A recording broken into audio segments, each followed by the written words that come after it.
is May 21st, 2025. I'm Gary Johnson, aka Mr. Producer.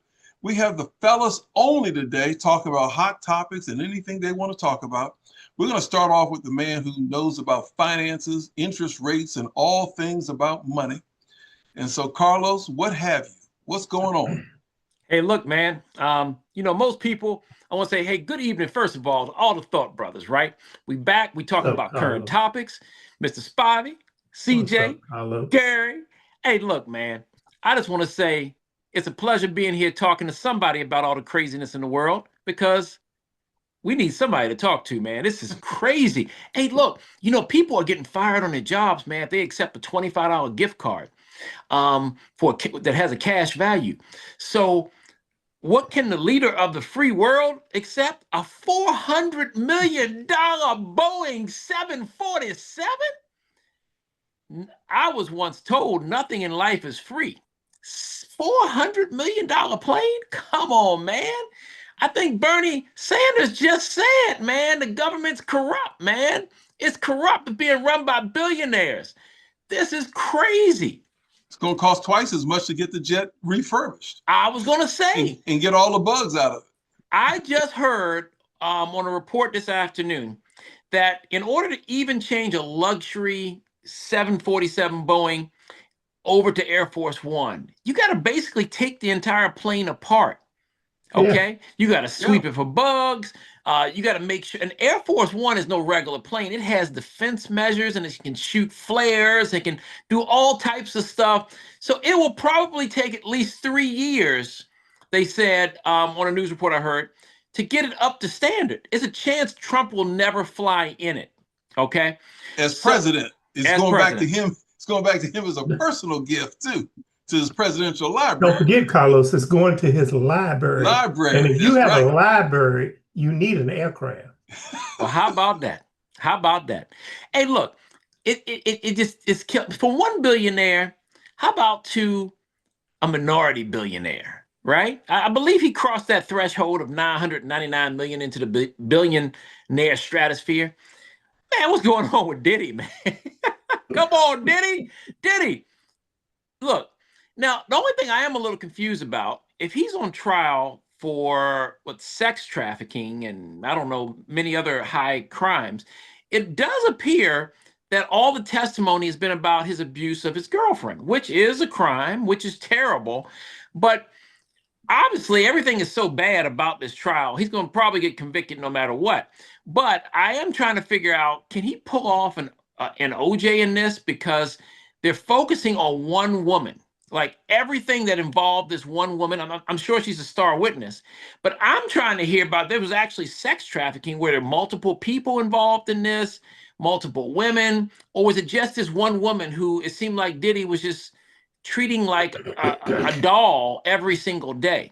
So those are some of the questions I want to pass over to you guys, to comment. The plane, the $400 million plane with Trump, the Diddy trial, and then, I got to get CJ's perspective on the Final Four in the NBA.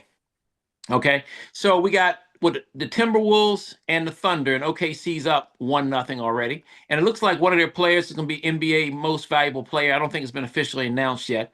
And then we got the Knicks and Pacers. I know all my New York people. We definitely are going for the Knicks. So we'll see what Brunson can do. But that's where I'm at, guys. So that's a little food for thought. Let me hand the baton off to Mr. Spivey. Come on, Mr. Spivey, what you got?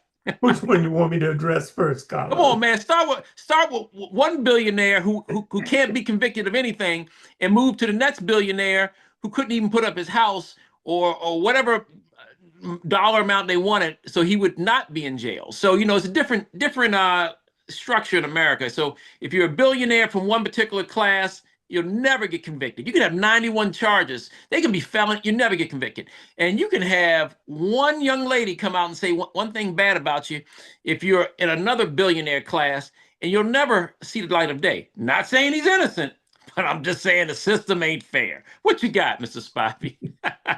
Well,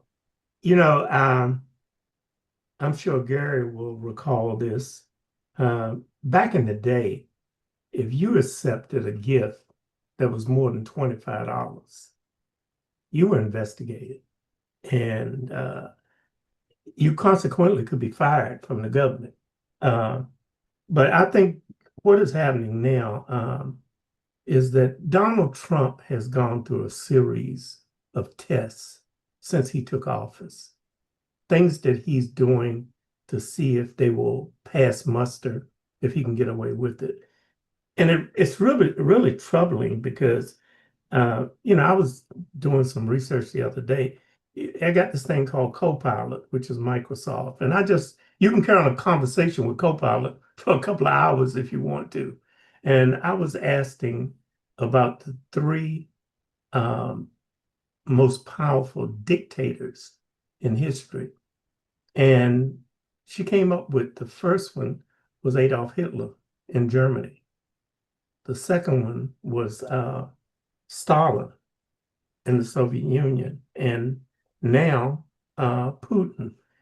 It was interesting in doing the research because, the things that Trump is doing now, if you just go back and Google and look at the way that Putin did things from his progression when he took over in 1999. He really came to power in 2000. He was president of Russia from 2000 to 2008 because they had term limits during that time. So what he did was he cut a deal with a guy named Dmitry Medvedev. Gary, you probably would remember Medvedev. And Medvedev became president from 2008 to 2012, which gave him his 2 terms. Putin then came back into power as president in 2012. The interesting thing was, when I was doing the research, was that in 2020, Putin got a constitutional amendment approved in Russia that allowed him to reset his term count and remain in power until 2036. Do you think it sounds like that might be something that we have to look forward to? So I even went on and asked Copilot, I said, is this possible in the United States? And she went on to tell me that it's not likely that the 22nd Amendment can be changed. However, if the president decides that he wants to try to change it, the first thing he has to do, he must propose, get 2/3 of the majority of the House and the Senate, and have a constitutional convention called by 2/3 of the state legislatures. And then it must be ratified by 3/4 of the state legislatures. At this point in time, with the things that Donald Trump is doing, we're taking aircrafts. He's gotten rid of DEI. He's reduced the government workforce drastically. He's appointed his friends and loyalists to the cabinet. He took over the Kennedy Center, which is the arts. He has already requested that the media get rid of certain personnel like Joy Reid and other people in the media. And he's requested businesses like Walmart, McDonald's, and places like that get rid of DEI, social media. If you go back and look at the progression of the way that a dictator goes through becoming a dictator, he's checking all of the boxes. So it's troubling that we are 6 months into his presidency. I think in the next year, I think this country will be upside down. And it's amazing that we have in this country right now, I think it's 342 million people. And one man has been able to bully 342 million people. And you talk about a criminal. I don't know if you've been following the news, but Donald Trump recently appointed Jared Kushner, his son-in-law's father, to the ambassador of France. Now, mind you, this is the same person he pardoned for crimes and was released from jail.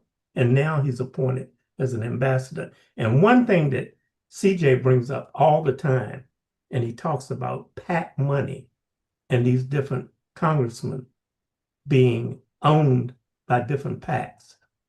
There was one Democratic senator that voted for Jared Kushner's father to be confirmed as the ambassador of France. That was Cory Booker. Yeah. The Can you brother repeat from that? New Jersey. Repeat that, please. Wow. And it goes back to what CJ Woo. preaches all the time about certain people being owned. Cory Booker's major money comes from the Jewish people. And so that's why you have never heard him say one thing against Israel and the genocide. You know what? Before CJ takes the mic, I just want to say something about the gift thing. I worked on the staff at the White House in the West Wing for Ronald Reagan's first National Security Advisor, Richard Allen. Mr. Allen accepted some watches, 2 gift watches, and there was a check that was intercepted that was found in his safe after he had moved to a different position. But when he was the National Security Advisor, just the watches alone as a gift led to his resignation. We're just talking watches. We're not talking about an airplane. What is the senator? His name was Mendez. Yeah. They found money and stuff that had been gifted to him, but nobody has received that kind of volume of a gift in the millions of dollars. So, you know, I'm basically saying within maybe the next year, there's no telling where the United States is going to be. And I just don't know when the American people are going to really wake up and decide to try to stop this guy, because he's checking every box that a dictator who erases democracy and takes over power does. I feel like I'm in training day 2. In training day 1, Denzel said, "We the police, we can do what we want to do." Mm-hmm. I feel like we're in training day 2, where the president of the United States says, I'm the president. We can do what I want to do. And that's basically what it's coming down to with what we have. CJ, what you got on this, man? What's going on? Yeah, bribery is legal. Corruption is legal now, basically, under the Trump administration. For as long as you're white collar, you're rich and you're white, crime it's on the table now, and they want to make it clear. Also, not to always harp on the Democrats, but let's check in on our opposition party, the people who are supposed to be holding Trump to account and making sure, you know, he stays within the rules. Joe Biden, they announced, has cancer and has had cancer for who knows how long, and they've known that. So Joe Biden, had they run him, was likely to die in office of this cancer, and they knew that. And he was feeble and had cancer, and they ran him anyway. So there's that. Now they're all going on TV saying, "Oh, it was such a bad idea to run Biden, man. We should have never did that." Like there weren't people like me screaming from the rooftops to not do that. But now in hindsight, they're going to gaslight everyone and say, "Oh yeah." And Jon Stewart had a great point where they're saying, "Oh, we'll tell you all about the Biden diagnosis in Jake Tapper's new book." This is the problem with the media. That's news. You should have reported that as journalists, not paywalling it behind your book and saying, "Hey, we would have told you all this salacious stuff that we knew about Biden's health. Check it out." And Jake Tapper's new book is one of the many things wrong with the Democratic Party, along with, again, the age of their candidates. Remember that story when I talked about how AOC was up for a big committee seat and they picked Jerry Connerly over her, a 75-year-old man who they called a young, spry 75-year-old because it was his turn and, you know, they didn't want the popular young AOC on this very important seat. Jerry Connolly died yesterday. Sure did. He died in office like 6 or 7 other Democrats have this cycle of Congress. Like only Democrats as well have died in their seats. They even yanked Mitch McConnell before he croaked in his seat to make sure that doesn't happen. But the Democrats like Feinstein and people like that are content to cling to their seats till they literally die, which is going to make it a little bit easier for Trump to pass his bill now, which is going to transfer wealth to everyone else. So that just kind of shows the state of where we're at, of why Trump feels like he's untouchable, because there's nobody holding him to account. If a judge rules against him, they just ignore that judge, and they're going to see, what are you going to do about it? They're going to take that as far as it goes. Like, so not a great situation for democracy or America.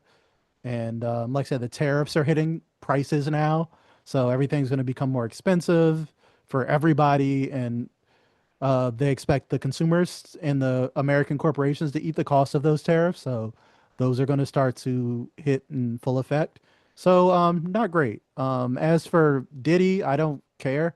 Diddy is, like I said, he's always been known as Raps Epstein. And anyone with that much baby oil is guilty. Just lock them up under the jail. No reason to have that much baby oil for any situation as a man. So I don't understand the huge fascination with the trial. I guess I'm not really into celebrity stuff, but again, just going and to go back to Epstein, Trump and his FBI director ran on releasing those Epstein files, and his FBI director was on Fox News this week talking about, oh no, I'm not going to release the files. I've seen him, and I just take our word for it. He killed himself, and we don't want to. And Trump has come out and said, well, we would release the files, but we don't want to disrupt the lives of some of the people who might be named in the. Trump's definitely in those files. There's no way that Trump is not in those files. Right. That's why they're never ever going to come out. As Trump and Epstein were best friends for a decade in New York, which is highly, known for a lot of people. There are lots of photos and videos of them partying together. So, and RFK randomly admitted that he was on that jet like a dozen times for whatever reason, because he's just a weird guy. So, that's where we're at with those issues. And the finals, NBA, something less depressing. Yeah, it's been a great playoffs. This is going to be the first time one of these four teams hoist a championship, except for the Knicks, but that was in the early 70s the last time. So shout out to my New York friends as well. They are in a frenzy up in New York. They are ready to hand build Jalen Brunson a statue in New York City right now. He is beloved. They're having a great run. The Pacers having a sneaky run in the East. The Eastern Conference is pretty bad, so somebody had to make it. And with Boston getting injured, Jason Tatum getting injured in Boston, somebody had to come out of the East. So that should be good. The West is much more competitive. The Denver-Oklahoma City series was maybe the best series of playoff basketball I've seen in a decade. Like, that was phenomenal basketball. Joker, 2 MVPs, the top MVP candidates going at each other every single game. Joker proven he's the best player in the world somehow. The first thing he said after they lost was, I'm going to go crack a couple beers. I don't know how he does it. He shows up, he's damn near coaching the team now. They fired the coach. He's amazing.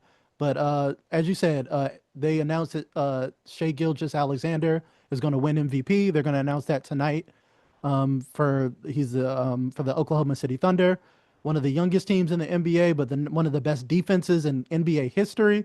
I don't know if you saw Alex Caruso one-on-one guarding Nikola Jokic, but it was a sight to behold. A 6'6" guarding somebody who had 100 pounds and 6-7 inches on him. But Oklahoma City's amazing defense. They have the best player on the best team. It's going to be very exciting to see if that young team can take it all the way, or if we're going to get the Timberwolves winning their first championship, even though they got smacked around last night by the Thunder in Game 1. And as you said, it's going to be it's great parity in the league. And let's not forget the WNBA. The WNBA has come out the gate with some good ratings. Very exciting games. Caitlin Clark showing out. She is an amazing phenom. We had a little controversy with the Angel Reese Caitlin Clark matchup. There was a hard foul from Caitlin Clark on Angel Reese, which sparked a small race riot on the internet, which is great. We know the WNBA has made it now that they have equally toxic discourse.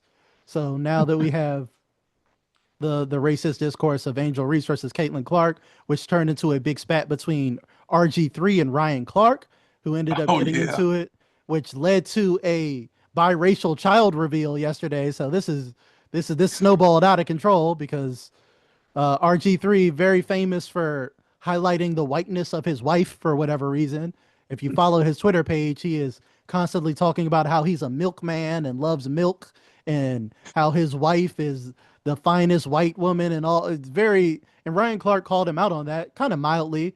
he didn't say anything bad about the wife. Just kind of, it's weird that you bring out how she's white all the time, and he's only exclusive. If you followed RG3, he's only married and dated, it seems, exclusively white women, and he seems to be very excited about that, and reportedly told people on ESPN when he worked there a lot about his, the whiteness of his wife. So Ryan Clark brought that up, but in fairness, Ryan Clark admits to actually hating RG3 and just genuinely hating him as a coworker and former teammate, as many people have come out recently to share. So that spiraled into an entire thing, as then people calling out Ryan Clark because he has a biracial child. So they're saying, how are you calling him out for having a white wife when you have a biracial child? But Ryan Clark doesn't bring it up every 3 or 4 tweets that his wife is white. So I am kind of leaning on Ryan Clark in this situation of RG3 is really coming across, because in the whole discourse, his whole thing was, he said, Caitlin Clark is hated by Angel Reese. He says, I know for a fact Angel Reese hates Caitlin Clark. That's what RG3 said, which fuels the fire in the narrative of angry black woman and all the hate that Angel Reese gets in the first place, which many people pointed out was kind of irresponsible journalism. You don't know what's in that woman's heart to say she vehemently hates somebody over a hard foul in a basketball game. That happens all the time. Hard fouls, players pop up, talk their junk. That doesn't mean that they vehemently hate somebody or have hate in their heart. So again, for RG3, conveniently ends up in these narratives that ends up playing the victim very much like a white woman, and not to sensationalize it too much, but then he comes out and says, how dare Ryan Clark attack my family? And it's like, he didn't really attack your family. He was attacking you. But I digress. That's what one hard take foul in the WNBA turned into this weekend. RG3 is getting right what he wanted. He RG3 is not important at this point in time. He's kind of like irrelevant, and he comes out with this different stuff periodically to get attention, and that's why he said that. I don't know if you recall, but a few months ago he was in the news because what he said about Jackie Robinson when Jackie Robinson's stuff was taken down at the Pentagon. Oh yeah, I personally dragged him on the national radio for that. Yeah, so I totally remember that. That was so he's doing stuff to try to become significant, because at this point in time, since he finished playing football, he's insignificant, and so that's why he stays on the snow bunny train, so he can get attention.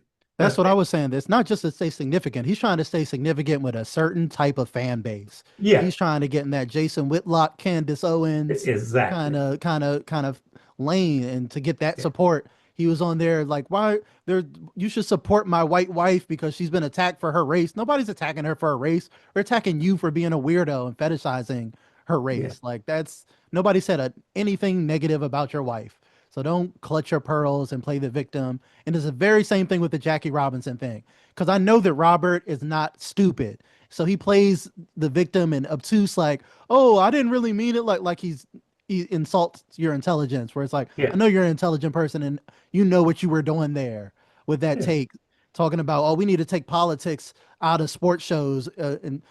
Jackie Robinson wasn't a political story, sir. Like it's during segregation. What do you mean? So everything about that, it's the only reason you know about it. It's a political story. It's so, again, he's not dumb. He knows that it's a political story, but to say that he's going to garner the support of a certain subsection of fans that is going to keep his career afloat as he slides further into irrelevance. I'd like to say something. I want to defend the current president of the United States, Donald J. Trump. I want to defend him because he was once noted, he's getting all this bad press and maybe hanging out with Epstein, or maybe even hanging out with Diddy, and some things that might come out about him. It won't be true. They said he only likes young ladies, and I just checked, his wife is 55 years old. Now, don't take into consideration he's about to turn 79. She's over 50. For Donald Trump, that is a milestone he should be proud of, that he's dating a woman over the age of 50. Now, he may have been with her for the last 20 years, but I'm just saying he's changed his ways. He's seeing things in a new light, and but nobody still likes him. Anyway, Robert Griffin III, just can't defend him. So we'll just leave him alone. Can't defend him at all. Okay. And we can just continue to go down the list. But one of the things I'm seeing from the Trump effect is that we're starting to see average, everyday people go crazy, right? And when I say go crazy, got a couple articles that I wanted to bring up very quickly. One of them you guys already know about was the Popeyes manager in North Carolina allegedly shot a coworker in a dispute over burnt biscuits. Now, this seems like something that somebody could have just made up, okay? But it really happened. It's like witnesses from employees, customers, and they were literally arguing over biscuits. Now, when I read into the story a little bit deeper, the two went outside. I guess he had enough respect for the restaurant to go outside. And they said the other gentleman was also in management at Popeyes. I guess they both were assistant managers, or maybe one was a store manager. I don't know. But they both were in management. And the gentleman who actually shot the other employee said that, they were warning shots. So my first question would be, why is he packing heat at Popeyes?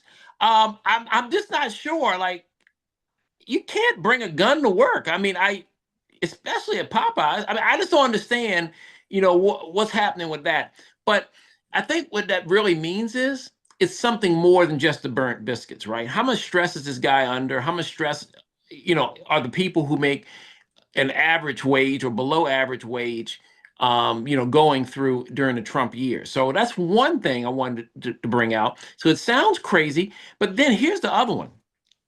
In Waldorf, Maryland, a Target manager admits to stealing over $250,000 in years-long theft ring, and they only found $31,000 in cash on him. I think $25,000 in the safe and $6,100. I think they said he got it in his pocket when he was walking out from work one night, like literally.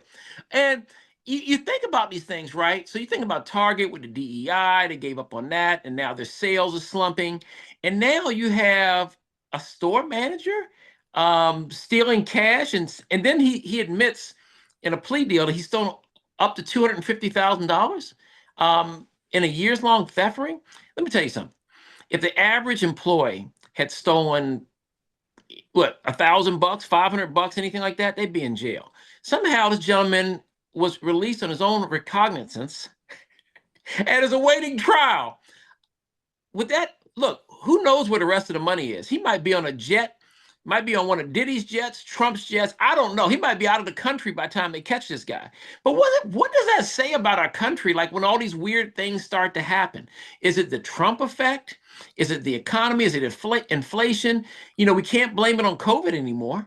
I mean, that's not really the topic. I mean, it's still there, but it's not really the topic. But will we continue to see crazy things happen? Now, we're not talking about, well, maybe we are talking about Trump trying to sell Teslas in front of the White House. That's pretty crazy too. Taking $400 million planes from a Middle Eastern country and thinking they don't want anything back. I don't know. I mean, Mr. Spivey, come on. What do you think's happening with the everyday people? And will we continue to see these crazy things happen?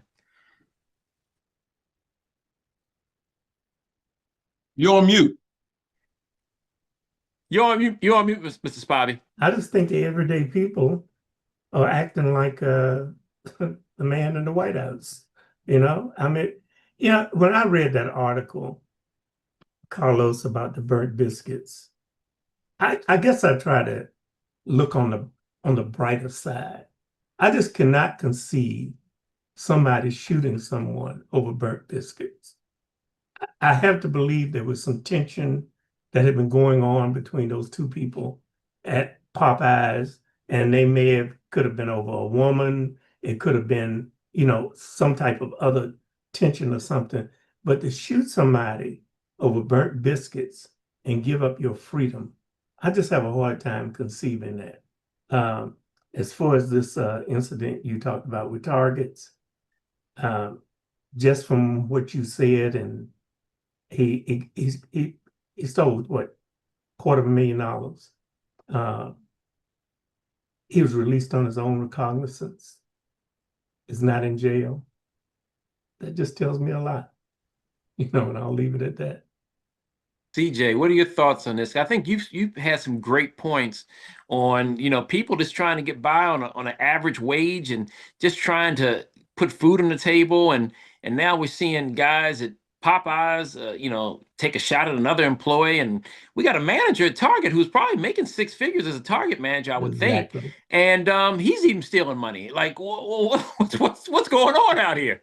I wouldn't guarantee they're making six figures as a Target manager. Like I said, I mean, maybe, like I said, depending on how high up they got in management, but Target ain't paying their employees a great wage. And if you're working at Popeyes, you probably feel like you don't have a lot to lose. You're not having a great life. Like I say, you think your wage is good there. You think you can pay your rent even if you work 60 hours at Popeyes. Like, and not to encourage theft because, like I said, that's never the answer, but that manager probably made way more money for that store than, what he took, but they only pay him, pennies of his wage compared to the profit that he generates for Target. All that money goes straight to the CEO. It goes straight to the shareholders. It goes straight to the stocks.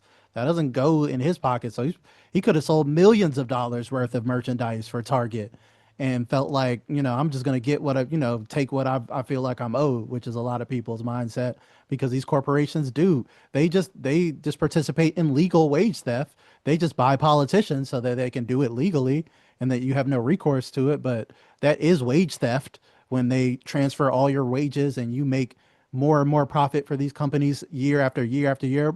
Target's more profitable than it's ever been. It goes up every year after year after year, but the people's wages who make that money doesn't go up. A lot of the time, they're with inflation and things like that, their wages are effectively going down. With tariffs and things like that, it's getting harder to live as you work harder and generate more money for this store. So some people feel like they're just going to take things into their own hands. I'm not saying that's the right thing, but it's just another way to look at it, that the people doing the most theft are the people at the top of these corporations. They're stealing wages from the people at the bottom, and that's why you're getting society that is starting to look like this, a dystopian, really sick society. And I say sick literally. People can't afford to see a doctor. We don't have affordable health care. We don't have affordable mental health services. The little bit of social safety net we have is about to get slashed even further under the Trump administration. So the little help that people are getting is about to disappear for a lot of people. People's drug prices, insulin, things that people need to survive are going to become even more unaffordable. And then you're going to see people doing desperate things. Or you're going to see people who snap and feel like, I don't have anything to lose. Look at my life right now. I have no money in my account. I have no future. I'll never be able to buy a home.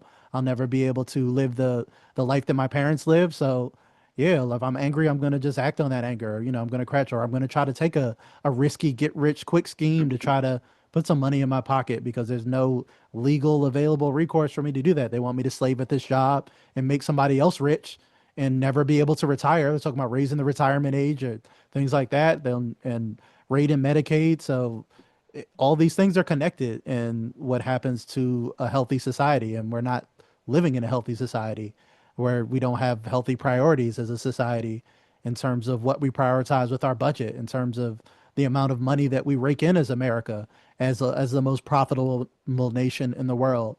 That's why the Doge stuff was all BS. It always was. The first thing that they could have cut checks for people. That is something they actually could have done if they actually were interested in finding savings, but they weren't. It's a scam, again, to transfer more wealth to the top. So the more wealth inequality, the worse it gets, the worse you're going to see the country. There's a article that came out last week that people criticized because the article was worded saying the bottom 60% of Americans can't afford basic necessities. That's called the majority. That's not the bottom 60%. 60% of Americans not being able to afford basic necessities.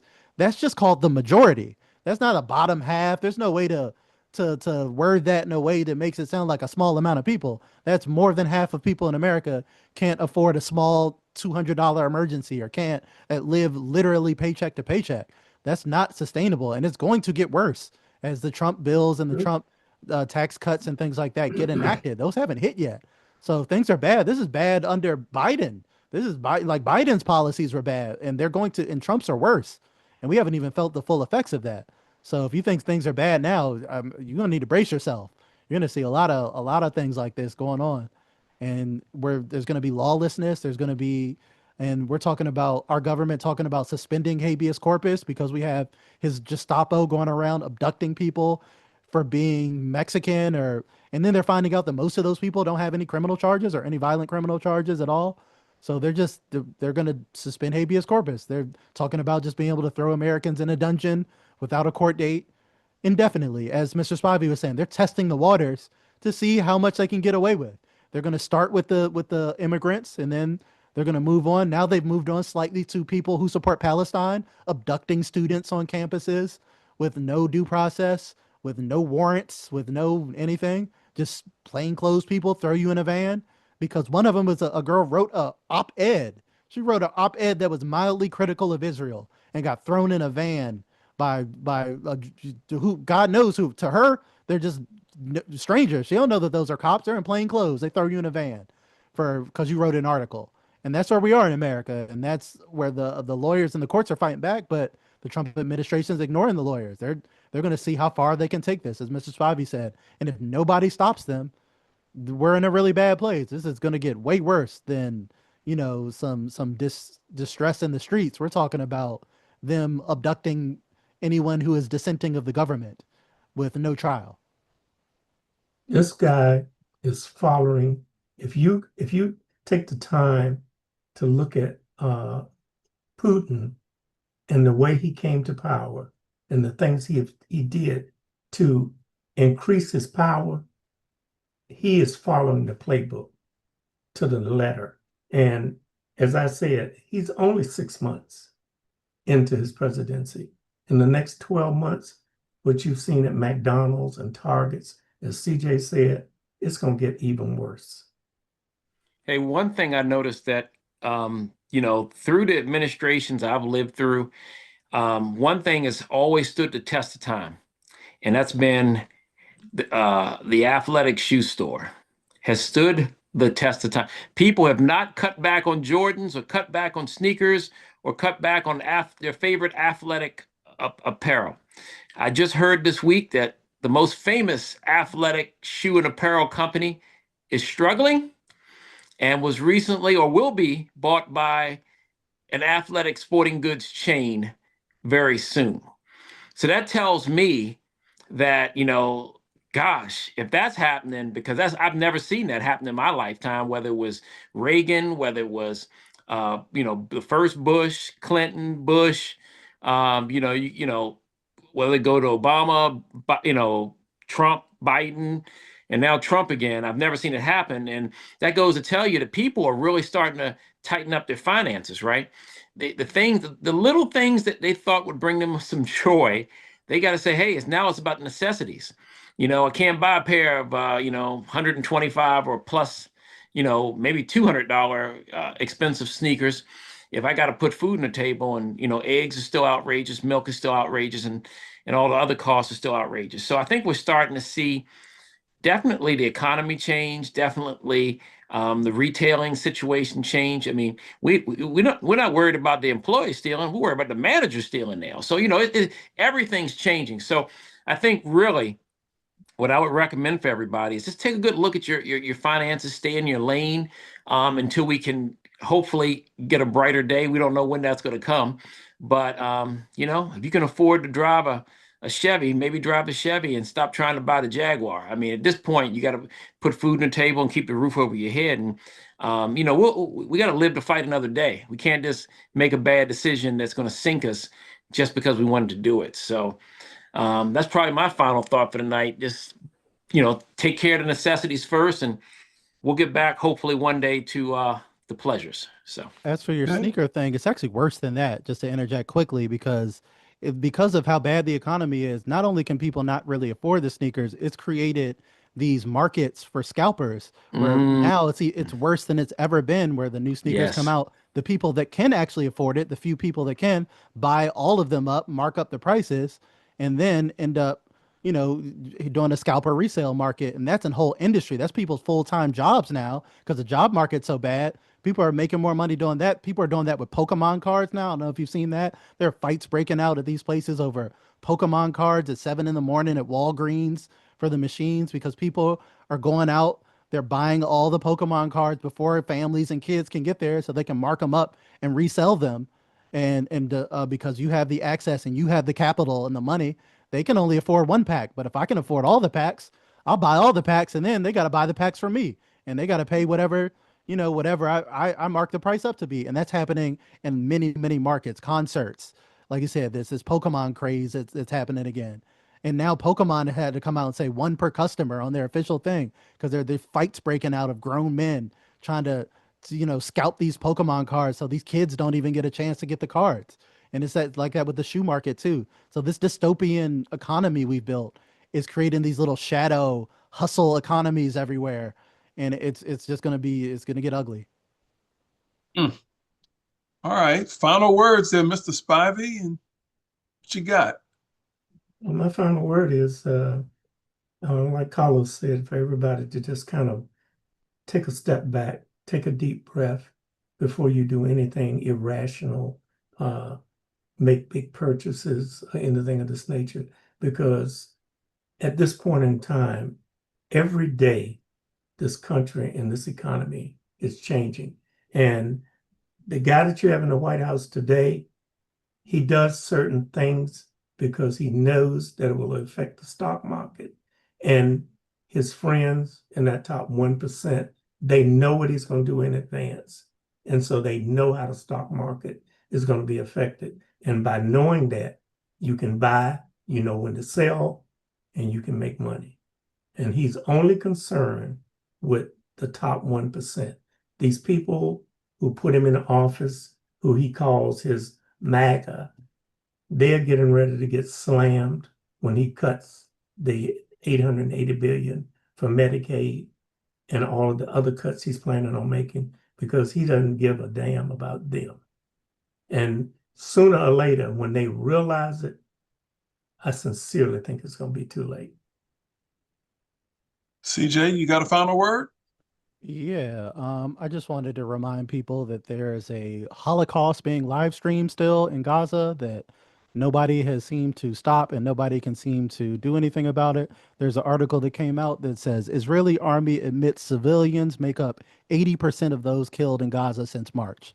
80%, according to the Israeli army. So I'm sure that number is higher, but they even admitted that since March, 80% of the people they've killed have been civilians. They're in a mass starvation campaign where every human rights group has said that people in Gaza are literally going to run out of food. They have starving children. You can see it anywhere in your newsfeed if you want to see starving children, and they're still bombing them relentlessly. So I think the dead are up to 50,000 plus Palestinians have been killed, and they have a 1,000-page document with the names and ages of all the people killed in Gaza. The first 100 pages are ages 5 years old and younger, to put it in perspective how many children the Israeli government is killing on a daily basis. As a matter of policy, they're admitting it. They're now saying our goal is to clean the strip out. We're going to clear it out and make sure that there are no Palestinians left. So they're openly saying ethnic cleansing. Benjamin Netanyahu still has a arrest warrant out at the International Criminal Court, which is still unprecedented that your prime minister has an arrest warrant with the World Court for genocide, and they're just ignoring it.